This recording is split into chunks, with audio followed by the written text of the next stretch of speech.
Bu formada əlillərimiz var bizimki. Açırlar canlı və nə edirlər? Otururlar sərdaş üçün pul dilənirlər. Evdə nə bilim çörəyim yoxdur, 2 dənə uşağım var.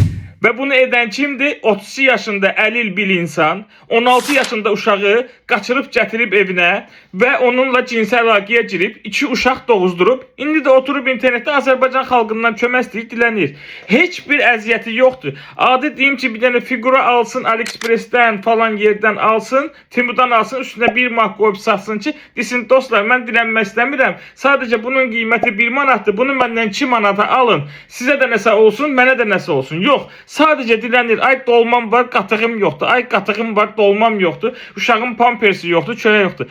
Birinci növbədə səni 32 yaşında evləndə dövlət, hakimiyyət hara baxırdı ki, sən hələ də azadsan. İkinci növbədə niyə sənə cəmaat, millət kömək olmadı? Əgər sən əlillik pulu alırsansa, birinci qrup əlillik pulu alırsan. Bizim qazilərimiz 80 manat pulla dolanırlar, sən dolana bilmirsən. Azərbaycanda 80 manatla dəf kimi dolanmaq olur. Dolan dala. Utanmırsınız, xəcalət çəkmiş. Hələ bunun toy kadınları da var. Toy kadınları var. Çox iğrənc insanlar ətrafında oynayır, sevinir. Nəyə sevinirsiniz?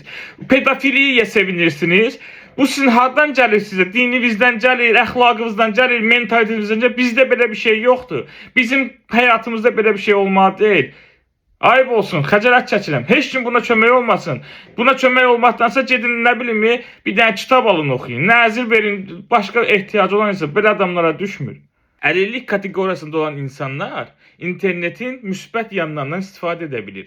Məsələn, bu qardaş necə istifadə edir internetdən? Öz əl işlərini düzəldir və bu əl işlərini internetdə satır. Və bununla da öz həyatını qurur. Maşın alır, skuter alır, ev pulunu verir, dostlarınla gəzir və s. və s. Çox gözəl nitqi var və videoları çox maraqlıdır. Bəlkə çox uzundan qarşısına çıxıb, şəxsən mənim qarşıma tez-tez çıxır. Hətta bəlkə də takibim var. Və o qardaşla fəxr edirəm. Azərbaycan kimi yerdə yaşayır. Azərbaycanda olduğuna baxmayaraq məyus olmur, ölkədən zaten getmək istəmir. Əlil də olsa, işləmə qabiliyyəti az da olsa, həyatını bəzi əlil olmayan insanlardan yaxşı yaşayır. Öpürəm, özünüzə yaxşı bax.